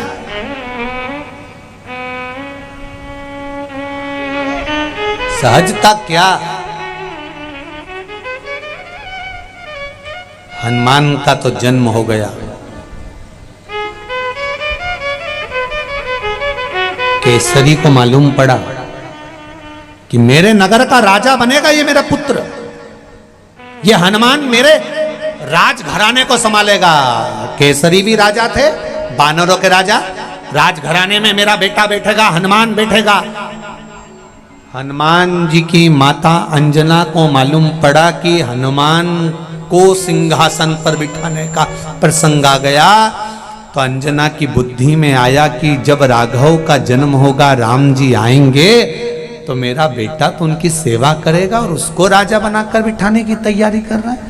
मेरे हनुमान को तो राम के चरण का राज्य चाहिए और केसरी इस राज्य की बात करते हैं। तब माता अंजना ने फिर शिव जी का स्मरण करा, मेरे बेटे को मैं राज्य दूं, ये मेरा सुख है, पर मेरा बेटा राम की सेवा करे, ये मेरा आनंद है। मैं चाहती हूं इस राज्य के लिए कोई दूसरे पुत्र का जन्म हो। अंजना माता ने फिर तप साधना करना प्रारंभ करी। ऐसी साधना माता अंजना ने करी। और मेरा भाई भोलेनाथ, हमेशा ध्यान देना, देवता देते हैं तो पल्ला झाड़ कर देते हैं, पर मेरा महादेव देता है तो छप्पर फाड़ कर देता है। छप्पर फाड़ कर। भगवान कृष्ण ने एक एक रानी के साथ में 11-11 दिन बैठकर शिव जी की आराधना करी थी, इसलिए भगवान कृष्ण के यहाँ एक एक रानी से 11-11 संतान हुई थी। 10 छोरा 1 छोरी, 1,77,186 हुए। मेरा भगवान कभी हल्का फुल्का तो देता ही नहीं, देता ही भारी है। आपकी बार अंजना माता ने फिर तप साधना करी, और तप साधना करी तो शंकर 1-2 तो देता ही नहीं, थोड़ा बहुत तो देते ही नहीं। उन्होंने कहा आपकी बार जो मांगा तो क्या, जब 5 पुत्र का जन्म होगा। हनुमान जी के 5 भाई, गतिमान, धृतिमान, श्रुतिमान, मृतिमान, हनुमान जी के 5 भाई का जन्म हो गया अंजना माता के गर्भ से। हनुमान जी 6 भाई हैं। हनुमान कितने भाई हैं? 6। सबसे बड़े हनुमान, गतिमान, धृतिमान, वृतिमान, मतिमान, ऐसे हनुमान जी के 6 भाई, 5 भाई हो। अब हनुमान जी प्रसन्न है, क्योंकि अब मेरे पिता का राज्य संभालने के लिए मेरा भाई गतिमान, धृतिमान, व्रतिमान ये आ गए, ये संभाल लेंगे। अब प्रसन्नता हनुमान जी को, क्या वो संभालेंगे। अब मुझे नहीं देखना पड़ेगा, अब मुझे नहीं जानना पड़ेगा।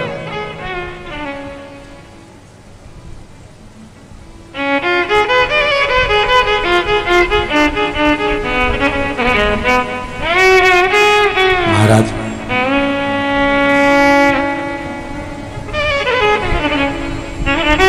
स्मरण किया और वो हृदय का स्मरण, भक्ति, चित्त, मन, दिल से किया। आप मन से, दिल से, भाव से भगवान की जो भक्ति करते हैं, भगवान सुनते हैं। मैंने तेरे ही भरोसे, उसके भरोसे पर रहना, उसके स्मरण में डूबना एक आनंद की अनुभूति है। देव जरा माइक दे उधर, बहन जी के पास माइक पहुंचा। एक आनंद की अनुभूति है, एक सुख की अनुभूति है। आप दिल से, हृदय से, चित्त से, मन से शिव की स्मरण में लगो तो, आप शिव भक्ति में रमो तो। हाँ, ये जरूर हो सकता है अगर थोड़ा दुख भारी है, थोड़ी तकलीफ भारी है, थोड़ा कष्ट भारी है, थोड़ा समय लग सकता है। और होता है कई बार हमको लगता है कि मैंने ये अनुष्ठान करा, मैंने ये पूजन करा, मैंने ये स्मरण करा, उसके बाद भी मेरा दुख नहीं कटा। हो सकता है थोड़ा समय लगे। जब ऑफिस में कोई कर्म की फाइल भारी होती है, उस फाइल को दबाने में भी समय लगता है। श्री शिवाय नमस्ते। श्री शिवाय नमस्तुभ्यम गुरुजी। हाँ जी, कहाँ से आए बाबू? हिसार से। हिसार से जी, बोलिए। बाबा मेरी इच्छा थी कि 16 साल हो गए मेरी झोली खाली है जी, कि मेरे को व्यासपीठ से एक बेलपत्र दे और मेरी झोली भर जाए। सालासर धाम आए हो ना? जी तो बाबा जी। बाबा झोली भर के ही भेजेगा, आप टेंशन मत ले। बस बाबा से प्रार्थना कर जाए, बेलपत्र में दे देंगे पर बाबा दे देगा, ये निश्चित है। यहाँ बुलाया ही उसने उसको है जिसको झोली भर कर पहुंचाना है, ये उसकी कृपा है। श्री शिवाय नमस्तुभ्यम। बाबा से निवेदन, बैठिए, उसकी कृपा, उसका स्मरण करिए। और जब दिल से आप उससे कहेंगे, पहले तो निवेदन करूंगा, सफेद आंकड़े की जड़ का जो प्रयोग है वो अवश्य करें। माताओं से निवेदन है, रजस्वला धर्म का 7वां दिन सफेद आंकड़े की जड़ शिवजी के मंदिर में ले जाकर MC परेड का रजस्वला धर्म का 7वां दिन शंकर जी पे से 21 बार तुम रूका जी का नाम लेकर घुमाकर शिव मंदिर में ही लाल धागे में कमर पर बांधना है, उसका स्मरण रहे। दूसरा, पिपलेश्वर महादेव का स्मरण कर कर एक पीपल का पत्ता उसको शिवजी पे चढ़ाकर गाय के दूध में उसको उकाल कर उस दूध को पति पत्नी को रजस्वला धर्म के 7वें दिन से रोज एक पत्ता लाकर शिव को चढ़ाकर पिपलेश्वर महादेव के नाम से उस पत्ते को दूध में उकालकर उसका दूध दोनों पति पत्नी अवश्य पीना चालू करें। 3 महीने लगातार बाबा का क्रम चालू करें। और मेरे सालासर बालाजी से, मेरे भोलेनाथ जी से, ओगरदानी से अवश्य कहें कि आपकी झोली भरे, यही बाबा से विनती है। बैठो, निवेदन शिव का स्मरण करें। महाराज शिव कथा कह रहे हैं, शंभु शरणे पड़ी मांगू घड़ी रे घड़ी, दुख काटो दया करी दर्शन आपको। आप दिल से कहें, उसको सुनेगा। मन से शिव कथा कह रहे, भगवान शंकर का संवाद कर। श्री हनुमान जी महाराज का प्रागट्य हो गया। अब हनुमान जी किसके अवतार है? जम के बोलो जरा, शिव के अवतार।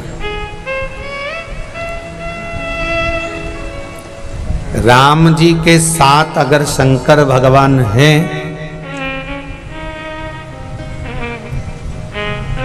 किसी की सामर्थ्यता है कि राम जी के प्राण हर ले। यही प्रसंग एक बार हम कथा में कर रहे थे तो किसी ने कहा, गुरुजी एक बात बताओ कि जब रावण के प्राण छूट रहे तो रावण तो शिव का भक्त था, रावण तो शंकर भगवान का उपासक था, भक्त था, शिव उपासना करता था, शंकर की भक्ति करता था। फिर रावण के प्राण छूटे तब शंकर भगवान कहां थे, किस जगह पर थे? दो प्रसंग आते हैं, एक प्रसंग पांडवों का और एक रावण का। जुआ खेलने के लिए, चौसर खेलने के लिए, बाबू बैठो अभी देंगे नहीं, जुआ खेलने के लिए, चौसर खेलने के लिए जब पांडव जा रहे थे, भगवान कृष्ण सबसे आगे चल रहे थे। अर्जुन को युधिष्ठिर ने कोनी मारकर कहा, अर्जुन कृष्ण जा रहे हैं चौसर खेलने में, उनके सामने अपन जुआ खेलेंगे, चौसर खेलेंगे, अच्छा लगेगा? अर्जुन ने पूछा क्या करना है भैया? कृष्ण को रोक दो। पांचों भाइयों ने भगवान कृष्ण के हाथ जोड़े, प्रभु कहां जा रहे हो? भगवान बोले चौसर खेलने जा रहे हो। आप नहीं जाओ, आपको हमारी सौगंध है, आप यहीं रहो। भगवान कृष्ण बोले फिर मुझे कब बुलाओगे? कहा जब आपकी जरूरत पड़ेगी तब हम आपको बुलाएंगे, आप इंतजार करो। भगवान कहने लगे मैं तुम्हारे बिना नहीं रह सकता, मुझे अंदर जाने दो। नहीं नहीं नहीं, हमारी सौगंध है आपको, जब तक हम ना बोले तब तक अंदर मत आना। भगवान बाहर बैठ गए राजभवन में, पांडव चले गए, चौसर चालू हुई, हारते गए। जब दुर्योधन हारा, हारते से दुर्योधन ने कह दिया अब मेरी जगह पर मेरा मामा खेलेगा। भगवान कृष्ण खड़े हो गए, अंदर जाने की तैयारी करने लगे कि अब पांडव कहेंगे, दुर्योधन ने कहा मेरी जगह मेरा मामा खेलेगा, पांडव कहेंगे मेरी जगह पर मेरा द्वारिका का नाथ खेलेगा। पर क्या कहूं, इन्होंने तो बोला भी नहीं कि द्वारका नाथ खेलेगा और खेलना चालू कर दिया। हारते गए, हारते गए, हारते गए, द्रौपदी का चीर खिंचाने लगा। तब गुरु द्रोणाचार्य ने कहा बेटी कोई नहीं बचा सकता, उस मंत्र को जब, तब द्रौपदी ने भगवान को बुलाया, तब भगवान आए। सब चिल्लाकर दौड़े, पांडव हार रहे थे तब कहां गए थे? भगवान बोले ये मुझे बिठाकर आए थे और कसम देकर आए थे, बुलाए नहीं तब तक आना मत। द्रौपदी ने बुलाया तो आया, आप बुलाओगे तो तुम्हारा दुख काटने के लिए मैं तुरंत दौड़ कर आ जाऊंगा, बुलाओगे ही नहीं तो आऊंगा काहे को? जब रावण और राम का युद्ध हो रहा था तो रावण एक दिन पहले भगवान शंकर का अभिषेक कर कर रावण कहता है भोलेनाथ, वो राम आया है जिन्होंने रामेश्वर धाम की स्थापना करी है, शंकर जी की पूजन मैं 24 घंटे करता हूं और उन्होंने एक दिन करी है। आपकी जरूरत नहीं भोलेनाथ, आप आराम से कैलाश पे रहो, मैं सारा युद्ध निपट लूंगा। भगवान ने भी सोच लिया मत बुला, तेरी मर्जी। और आखिरी में रावण मरा, प्राण छूटे, तब सब ने कहा शंकर जी का भगत था, शिव जी को बचाने आना था। शंकर जी बोले मैं तो कब से त्रिशूल लेके तैयार बैठा था, ये फोन तो करे, एक बार बुलाए तो सही, आवाज तो दे कि भोलेनाथ आओ। ये बुलाता नहीं आता। बस आपसे भी निवेदन है मेरे राजस्थान की जीजियों और मेरे भाई, एक बात स्मरण रखना, वो इंतजार में बैठा रहता है कि ये मुझे दिल से बुलाए तो मैं दौड़कर इनका दुख मिटा दूंगा। बुलाए तो ये बुला ही नहीं रहे, आवाज दे तो मुझे आवाज लगाएं, शंभो आओ, शंकर त्रिकालदर्शी कैलाशी अविनाशी मेरा देव अधिदेव महादेव आओ, कहां हो तुम, प्रभु पधारो। मैं तैयारी कर कर बैठा हूं, ये मुझे बुलाएं तो आवाज लगाएं। ओ काशी के भोलेनाथ, मने थारी याद सतावे। हिच क्या ना रोके भोलेनाथ, हिच क्या ना रोके भोलेनाथ, मने थारी याद सतावे। ओ काशी के भोलेनाथ, मने थारी याद सतावे। बाकी सी लटक गई नैनों में अटक गई, कब तुम दर्श दिखाओगा। बाकी सी लटक गई नैनों में अटक गई, कब तुम दर्श दिखाओगा। हिच क्या ना रुके भोलेनाथ, हिच क्या ना रुके भोलेनाथ, मने थारी याद सतावे। ओ काशी के भोलेनाथ, मने थारी याद सतावे। हार हार श्री हनुमान जी महाराज का प्रागट्य आनंद सुख देने वाला समय आया। भगवान शिव और माता पार्वती जी का मंगल विवाह होता है। चारों तरफ आनंद समाहित होता है। शिव जी दूल्हा बने हैं, पार्वती मैया दुल्हन बनी है। सुंदर बारात शंकर और पार्वती जी पधार रहे हैं। जोरदार ताली बजाएं।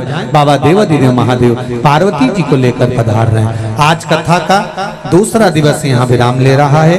बड़े आनंद के साथ, भाव और भक्ति के साथ आप दिल से पितृपक्ष के अवसर पर जो कथा सुन रहे हैं, उन सबको बहुत बहुत साधुवाद है। मैं धन्यवाद दूंगा सालासर बाबा की इस भूमि पर कई दानियों ने कहीं पानी पीने की व्यवस्था, कहीं प्रसाद की व्यवस्था, जगह जगह पर निशुल्क पानी के प्याऊ और निशुल्क भोजन प्रसाद बांट रहे हैं। उन सभी दानवीरों को बहुत बहुत साधुवाद देता हूं, जिन्होंने सालासर में आकर सालासर में आए हुए भक्तों के लिए प्रसाद व्यवस्था करी है। बहुत बहुत साधुवाद आप सभी को। और बड़े आनंद के साथ में सुराना परिवार को भी बहुत बहुत साधुवाद, जिन्होंने सुंदर भाव से खिचड़ी प्रसाद आदि का प्रसाद की व्यवस्था बाहर से आए हुए अतिथियों के लिए करी है। बहुत बहुत धन्यवाद देता हूं। सभी लोग आनंद के साथ अपनी चेन, अंगूठी, मोबाइल, पर्स का ध्यान रखेंगे। आज कथा का दूसरा दिवस विराम हो रहा है। पार्वती मैया शिव जी के गले में जयमाला पहना रही हैं। जोरदार ताली बजाएं शंकर भगवान की। शंकर भगवान पार्वती मैया के गले में